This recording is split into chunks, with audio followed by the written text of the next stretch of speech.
Another super high value Kershaw knife that I like. Being inducted into the best knives under $40 playlist as well here in the Nutnfancy project. This is a Kershaw 1970 Burst. And of course is a Nutnfancy tabletop review.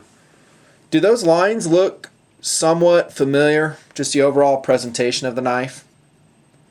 A blade I previously reviewed and actually liked as well, also in that playlist. Here it is, 3650 Volt 2. They remind me of each other, these two blades. Not so much the blade shape, there are some obvious differences, but the overall feel and execution of the blades, very similar. In some ways, I like the Volt 2 better, and in some ways, I like the 1970 better. And I'm going to, I guess, cover it right now as we jump into the ridiculous details of these blades. I'm going to first start off with the value. About $25 for the 1970 Burst, made possible because it's an overseas produced knife, i.e. China, and it's made of Chinese 8CR13 MOV. That allows that price point. A little bit of a variation too in the Kershaw lineup in that it's actually stonewashed, which is a refreshing thing from the Bead Blast, which I like, I just get tired of it. So that's cool. It's still the basic black. Currently, as of late 2012, you can have it in any color you want, just like the Model T, as long as it's black. Philosophy of use, I guess, would be EDC blade. Pure and simple. A beater utility knife. Just like I said for the Volt 2. The original Volt, man, I never scored one of those. I wish I had. That's a sick blade. But I digress. Great utility blade, I would say. Could function well for that. Food preparation, maybe. I'd rather have a flat ground chopping blade. I just got done reviewing the Kershaw 1870. I always get these numbers wrong. I think that's it. Yeah, that's it. Now that's a food prep blade, bros. Right there. Flat ground. You can roll cut with it. Nice belly. This, to me, I'm talking the 1970 Burst, is more of a penetrating blade. Great for opening packages. Detail work because it does possess a pretty precise tip. And a bone-breaking notch in it. I'm kidding. That's just an aesthetic notch there. But it's going to weaken the blade, Nutnfancy.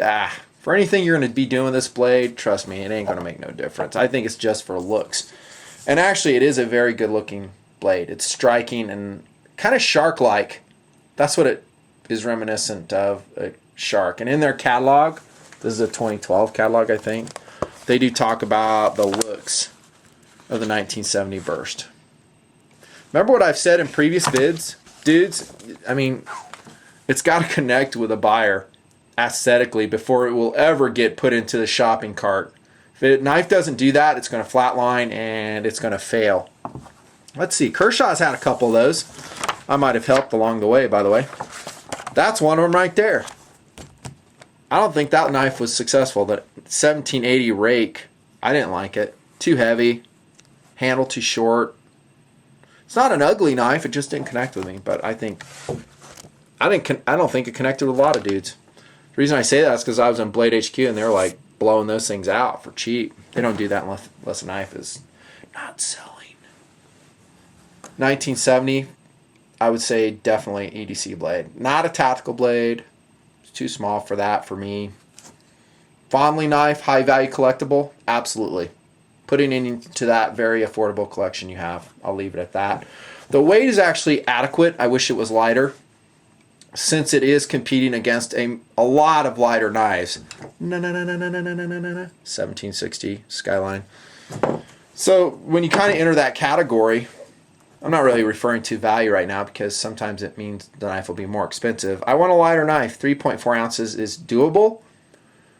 But, you know, I'm carrying around 2-ounce knives, 1.5 ounce knife, in addition to a tactical blade. Remember my system. I'm not just carrying around usually one blade. It's going to be a layered steel approach. I kind of like that, layered steel. Maybe I'll call the video that. The blade is what it is. I'm talking the size. Very similar in length to the Volt 2. think I said it right. 3650. Yep. Lots of numbers to keep track of. Feel is excellent. Hand filling. We'll talk about the other ergos here in a second. The steel, we already mentioned 8CR13 MOV. Fine grained Chinese steel, I like it. The polish, kind of a polished stun wash finish might make it more rust resistant. When you bead blast it, it tends to rust readily. 8CR does. I really like how it takes an edge though. It's a great high value steel. Hollow ground, by the way. Well, Nutnfancy, it's not full flat ground. You sure you like it? Yeah, I do. Good sharp tip. Good flats, by the way, for your consistent angle grinder. Not grinder, but resharpener, like the Edge Pro Apex. That'll make it easier. That'll take us to speed. Flipper design. Oh, what do you know? It does have some jimping top side. Let's check it out. It's okay. Where'd that Volt 2 go? That's better. That's really sharp jimping. And sometimes actually from run to run, you can have variances in this jimping, especially for the overseas Chinese produced blades. You may have one that has really sharp jimping, and then you'll check out another and you're like, hey, what happened here? That may be the case with a 1970. It's there. It does work. It's not the best in the world, and I do like the fact they try to do something with the liner. Does it really interfere when you deploy it with a flipper? I'm talking to braid your finger. I don't notice it. I don't whine about it. I like it. The speed is excellent, just like pretty much all of the Kershaw assisted opening knives. Lockup, let's check it out. Or as the Canadians would say, oot. Superb. I haven't hard used this knife though, but I would anticipate it's going to loosen up. I think there's some phosphor bronze bushings. Yeah, you can see one right there. At least on that side. Probably Teflon on the other side. There's your stop pin. It is a liner lock. There's your engagement surface. A little bit of skeletonizing right there, but getting to that 3.4 ounce weight, you can see there's no skeletonizing on that. 420J stainless liner. I'd really like to see that aggressively milled out, but that might be a price point decision. It's going to be more expensive if you do that. Centering on this version, excellent. Retention, since it's assisted opening, has a torsion bar, outstanding. That takes us to handle construction. It's Zytel. If you guys already own a Kershaw 1970, you might have noticed already that this has been Nutnfancy modded. Very perceptive if you picked up on that, because one thing this knife has that I really hated is it had a very sharp transition right here. I didn't take a picture for you. As I carried it in the configuration you see here, right-handed, so it's going to be carrying tip up, it was obnoxious. I'm like hitting my hand on it and I was thinking about it all the time. I just couldn't take it anymore. Took it down to the shop, slapped it on the grinding wheel, and I just did a rotational grind on it, and then I finished it off with a fine bastard file, then some 400 grit sandpaper. And while I was at it, I actually radiused the Zytel handle slabs a little bit more too. So I basically melted the whole knife. A melt treatment. So now it's all smooth and radiused, and it's so much more comfortable. As comfortable again as the 3650, which I think doesn't have any of those problems. It was rounded as it came from the factory. That's a stupid looking clip on that though. Way stupid. Zytel backspacer, just like in the Volt 2. Now with the sharp transitions, it feels so much better. How's that clip design on this one? Better than the Volt. It's a hole for the lanyard if you want to attach it. I usually don't for a super small knife here. Torx construction again. I love this clip much better than I do, again, this Wizard of Oz execution we got going on the 3650. They both will carry about medium in pocket. In other words, they do not disappear. You're going to have some exposed. You can see the handle slabs, by the way, have some molded in traction. They do a little bit to provide. They're comfortable. They don't look bad. Actually, overall, I think it's a pretty good knife. I'm talking in looks. Durability, I don't see any problems with the 8CR. Watch for rust. We've hard used our Kershaws at this point a lot, haven't we, TMPers? Like a lot. Reference that use, and there's your answer on the 1870, because these are all pretty much, as far as materials and construction, the same knife. Zytel, 8CR 13 MOV, assisted opening, some variances in design, That's what you see, and that takes us to a very favorite part of a lot of TMPers, and that is, I don't even have it listed on here, but competitive options. Remember, $25. Look in the upper left. That's where I recommend go buying it. That's a great deal. Great deal. Yes, it's overseas produced. How about this one? Hall of Famer in TMP. Dudes! The CRKT Ripple. Oh my gosh, this is the aluminum version. I just love this knife. Love it, love it. I think it's 8CR 14 MOV in this version. And yes, I did blacken the clip and reprofile it.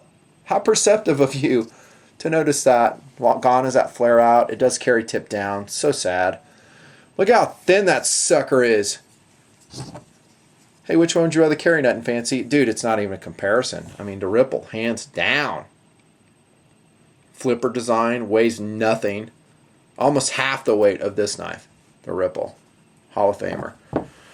It's also, by the way, in the best knives under $40 playlist. So, yeah, buddy, you got some serious competition, Kershaw, and it's so fun to see that.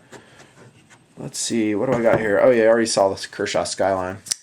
This one was Duracoated, I think, by me in Black Hawk Coyote Tan.